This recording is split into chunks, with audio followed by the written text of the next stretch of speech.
दाखल आहे।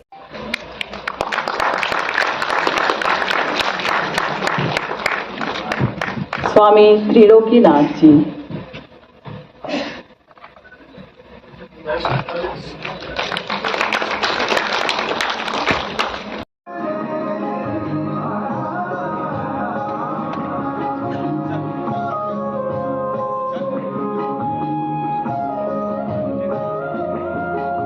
हजारों लाखों लोगों के जीवन में संगीतवाद व कला के माध्यम से सार्थक बदलाव ला रहा है। कथक धरोहर भारत के विभिन्न प्रांतों में सक्रिय रूप से कार्यरत है। इसकी आधारशिला नव नामांकित पंडित राजेंद्र गंगानी जी के कर कमलों द्वारा रखी गई। हमारी संस्था का उद्देश्य संगीत व कला के द्वारा समाज क्षेत्र में आज कथक धरोहर निरंतर प्रगति पथ पर अग्रसर है और सामाजिक बदलाव लाने में अपनी महत्वपूर्ण भूमिका प्रदान कर रहा है। कथक धरोहर का उद्देश्य न सिर्फ लोगों में संगीत व कला के क्षेत्र में जागरूकता लाना है, अपितु भारतीय संस्कृति व मूल परंपरा के गौरव से भी परिचित कराना है। कथक धरोहर समय समय पर विभिन्न कार्यशालाओं की गतिविधियों द्वारा समाज में पिछड़े व निम्न वर्ग के लोगों को कला व संगीत के माध्यम से समाज की मुख्य धारा से जोड़ने का कार्य सफलतापूर्वक कर रहा है, जिसका विवरण इस प्रकार है। मणिपुर लेप्रोसी सेंटर पश्चिम बंगाल के पुरुलिया जिले के आद्रा गांव में स्थित है। यह गांव आधुनिक भारत का एक ऐसा गांव है जहां अधिकतर ग्रामवासी कोढ़ की बीमारी से ग्रसित हैं, इसलिए इसे सीमाबद्ध भी किया गया है। इस गांव के लोग अपने व्यापार और अपने उत्पादनों का निर्यात भी बड़ी कठिनाई से कर पाते हैं। इसके अलावा बाहरी समाज इन्हें अछूत की नजर से देखता है, जो इन लोगों को बहुत मानसिक पीड़ा देता है। इन विकट परिस्थितियों में भी हमारी संस्था पिछले 2014 आज के इस सांस्कृतिक संध्या में मैं यहाँ इस सभागार में उपस्थित सभी विशिष्ट जनों का, सभी महात्माओं का और जो श्रोतागण हैं उपस्थित सबका मैं अपने दिल से, मन से स्वागत करता हूँ। एक्चुअली कभी कभी सांस्कृतिक कार्यक्रमों के संदर्भ में जब हम लोग जाते हैं, देखते हैं, तो थोड़ी उपस्थिति का जो स्वरूप बना इस देश में, उसके लिए कौन लोग जिम्मेदार, इस पर भी विचार करने की इच्छा होती है। इसको कैसे समझाया जाए, एक सामान्य लोगों के समक्ष इस विषय को कैसे लाया जाए, यह भी एक बड़ा प्रश्न। हमारे समाज में शिक्षा और विद्या जैसे कुछ तात्विक विषय आते हैं।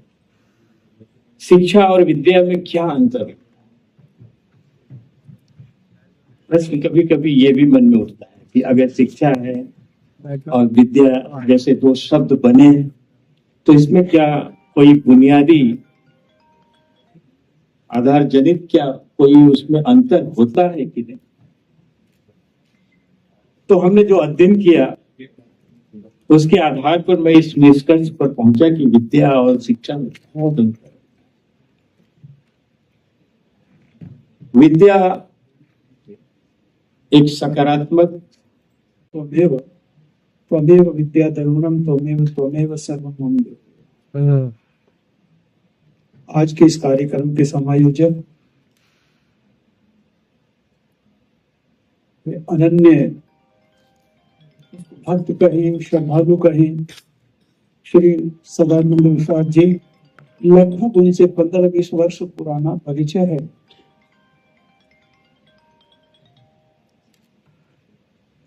कथक धरोहर को जब संस्था का स्थापना की, और संस्था की स्थापना के लिए उनके गुरु महाराज श्री राजेंद्र जी गगनानी, इनसे कई बार कई विषयों पर इनसे रुष्ट भी हुए। इनके कई साथी ऐसे थे जो मुझे ज्ञात होता है, बहुत सारे तो नहीं लेकिन कई साथी ऐसे थे, इनके बहुत सारे प्रयासों से इनके साथ में रहे और इनका साथ छोड़कर चले गए। विपरीत परिस्थितियों में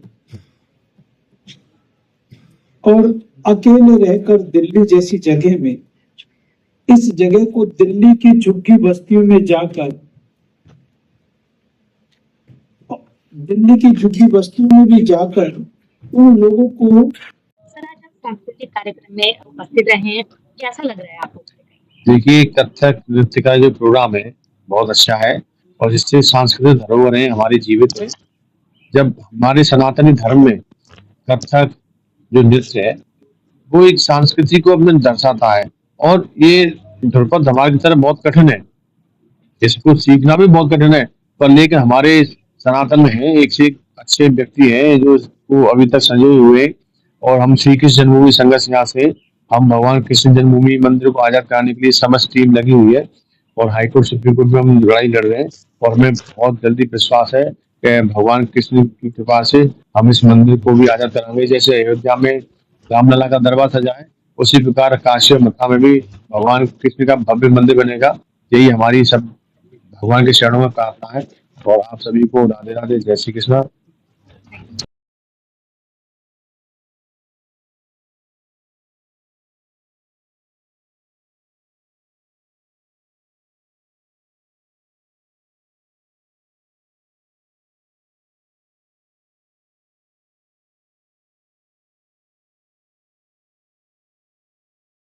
देखिए, पहले तो आज आए हुए सभी भक्तजनों को, महान भावों को इस आज जो कार्यक्रम हुआ है इस डॉक्टर अंबेडकर मेमोरियल सेंटर में और जिसका नाम है चंदालिका, जो आज एक कार्यक्रम हो रहा है उसमें हम सभी लोग यहाँ आकर के सम्मिलित हुए हैं। ये कथक जो नृत्य है ये भारतीय, हमारे उत्तर भारत का प्रसिद्ध नृत्य है। ऐसे उत्तर प्रदेश से ये नृत्य आरंभ हुआ है। इसमें विभिन्न मुद्राएं होती हैं। इसी के तत्वाधान में यहाँ के इस कार्यक्रम के विशेष जो महनीय कार्यक्रम रहा है और उसके जो संयोजक रहे हैं श्री प्रवीण शर्मा जी ने इस कार्यक्रम को बड़ा अच्छा किया है और कर रहे हैं। आज का जो हमारा जो मुख्य उद्देश्य ये रहा है कि श्री कृष्ण जन्मभूमि संघर्ष न्यास के हमारे राष्ट्रीय प्रवक्ता श्री दिनेश शर्मा जी और हम समस्त लोग मिलकर के, जैसे श्री राम जन्मभूमि के लिए हम करीब 500 वर्षों से संकल्प रहे और वो आज हम सब के बीच में वो भव्य मंदिर का निर्माण हो गया। हम भी चाहते हैं कि कृष्ण जन्मभूमि हमारी, हम जो भी, मैं भी बरसाना मथुरा से बिलोंग करता हूँ, तो हम चाहते हैं कि वो भी जो बीच बीच में यहाँ थोड़े संघर्ष हो रहे हैं और जन्मभूमि में अनेक प्रकार के बैरियर्स है, वहां भी एक मस्जिद का विवाद चल रहा है, उसको जल्द शीघ्र न्यायालय के द्वारा उसे हमें न्याय मिले, इसी परिप्रेक्ष्य में हम लोग सब जुटे हुए हैं और हमें उम्मीद है कि निश्चित रूप से हम इस मुहिम को जीतेंगे और सभी सनातनी धर्मी भाइयों को बहुत बहुत शुभकामनाएं।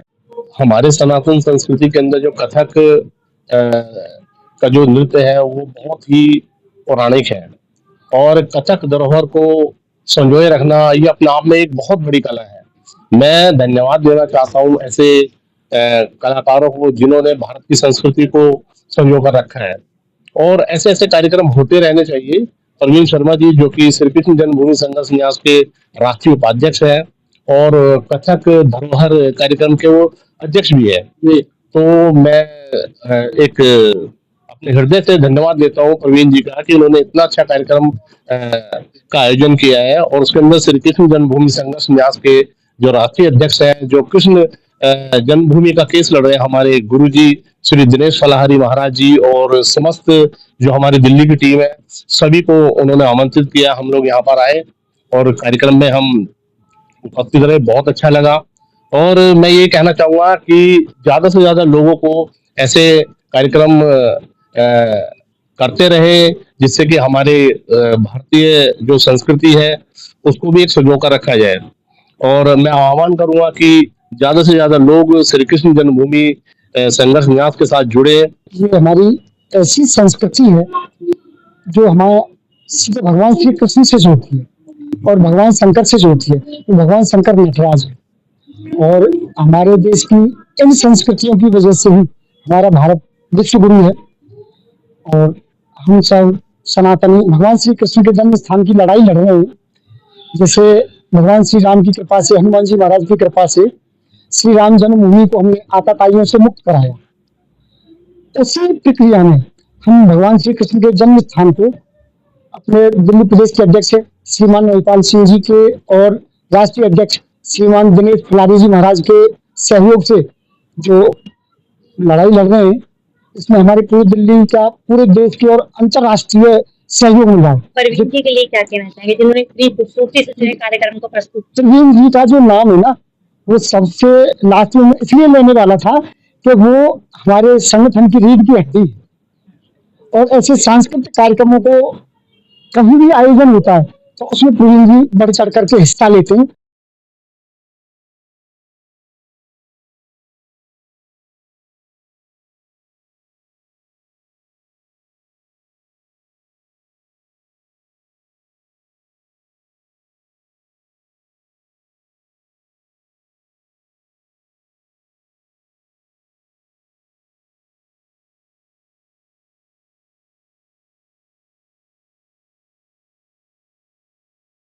आज जो यहाँ पर कथक का जो प्रोग्राम आयोजन जो किया हुआ है हमारे राष्ट्रीय उपाध्यक्ष श्री प्रवीण जी ने, तो मैं चाहूँगा कि उनका मैं बहुत बहुत धन्यवाद देना चाहूँगा।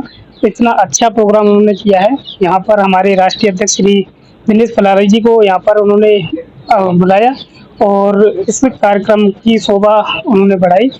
और कथक जो हमारा जो कार्यक्रम है वो हमारी हिंदुस्तान की बहुत अच्छी एक पुरानी नीति जो है, तो आज जो हम संयोजन रखे हैं, जो आज यहाँ प्रोग्राम हो रहा है वो बहुत अच्छा है। आज के युवाओं को ये सीखना चाहिए कि हम आज भी उस पुरानी पद्धति पर हम चल रहे हैं। तो मैं आप सभी का बहुत बहुत धन्यवाद चाहूँगा। ये प्रोग्राम इतना अच्छा बना। सभी को राधे राधे। श्री कृष्ण जन्म न्यास के जो फलारी महाराज दिनेश शर्मा जी हैं, उन्होंने इस कार्यक्रम में, कथक नृत्य के कार्यक्रम में आकर के बहुत ही अच्छा अपना योगदान दिया और एक सबको इस तरीके से इकट्ठा करके एक ये भी आह्वान किया है कि कृष्ण जन्मभूमि के आजाद करने के लिए जो वहां भी ईदगाह बनी हुई है, उससे इनके सरकारी महकमे को समझाएं, आम सनातन धर्म के लोगों को जागृत करें और हम इस कृष्ण जन्मभूमि जो आज जो है इतनी विवादित बना दी हुई है, उससे हम मुक्त कराएं। और ये आज जो कार्यक्रम हुआ कथक नृत्य का, ये प्रवीण शर्मा जी ने जो आयोजन किया है, इसके लिए भी उनको बहुत धन्यवाद देते हैं।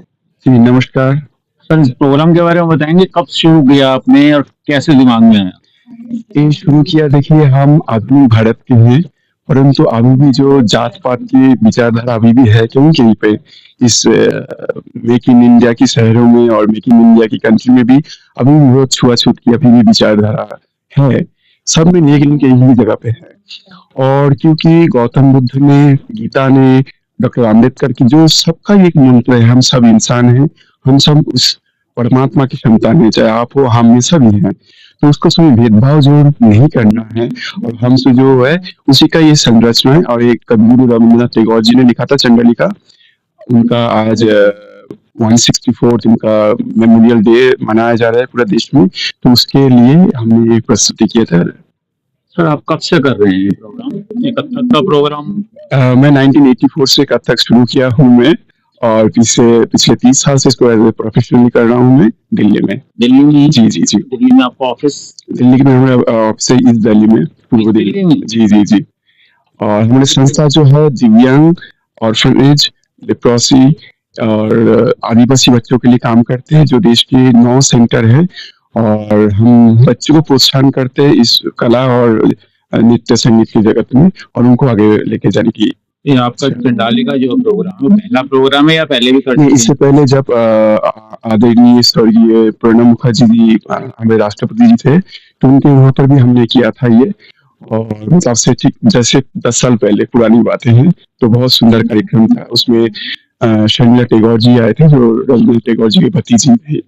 ये कथक के में ही वो सारा प्रोग्राम होता है या आपने और किसी भाव के नहीं, लिए? कथक तो मेरा बेस है मेरा, परंतु नृत्य ऐसा है जो अंगभंगी और हास्य मुद्राएं है, उसमें कोई अलगता नहीं है, वो सब समानता सारी एक ही नृत्य में है, वो मन की भाषा है। धन्यवाद सर। आप क्या कहना चाहेंगे इस प्रोग्राम के बारे में? देखिए, मैं तो सिर्फ एक ही बात कहना चाहूंगा कि आदरणीय सदानंद विश्वास जी वो एनर्जी है जो कि गांव-गांव जाकर के ऐसे लोगों के बीच जाकर के जो कि समाज के द्वारा उपेक्षित होते हैं, उन लोगों को जोड़ना, उनको शिक्षित करना और कला के अंदर में शिक्षित करना, उनको बांधना और पिरो करके इस तरीके के मंचों के ऊपर में लेकर के आना अद्भुत है।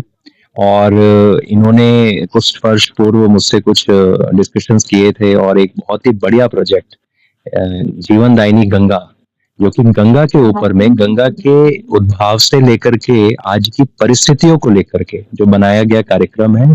मैं आपके माध्यम से भी हमारे आदरणीय संस्कृति मंत्री जी से भी निवेदन करूंगा कि वो इस विषय पर ध्यान दें और जो जीवनदायिनी गंगा है उसके लिए सदानंद जी को और उनकी पूरी टीम को जो भी समर्थन और सपोर्ट हो सकता है वो करें, और हम अपनी तरफ से पूरा सहयोग इनको करेंगे और आने वाले समय में वो एक जीवनदायिनी गंगा की सीरीज को लेकर के लोगों के बीच में आएंगे ताकि ये कलाकारी और प्रदर्शन जो है आगे तक बढ़ता चला जाए। ये स्टेज प्रोग्राम ही रहेगा सारा? जी, स्टेज प्रोग्राम रहेगा और मेनली जो सदानंद जी का एक उद्देश्य है वो यूथ्स को अपनी संस्कृति के साथ जोड़ते हुए जो हमारी विरासतें हमारे पास में मौजूद हैं उनको सजोना, और जो जीवनदायिनी गंगा है जो जीवन के लिए बहुत उपयोगी है, जल जो उपयोगी है उसको सुरक्षित करना, संरक्षित करना, ये इनका उद्देश्य है जिसके लिए हम पूरी तरीके से इनके साथ हैं।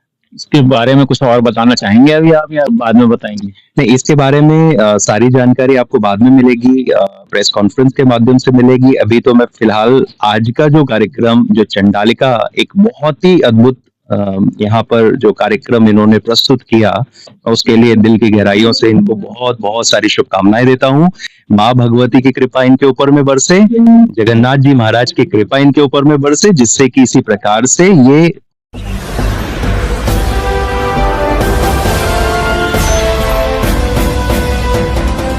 आप देख रहे हैं लाइव न्यूज 99 राष्ट्र सबसे पहले।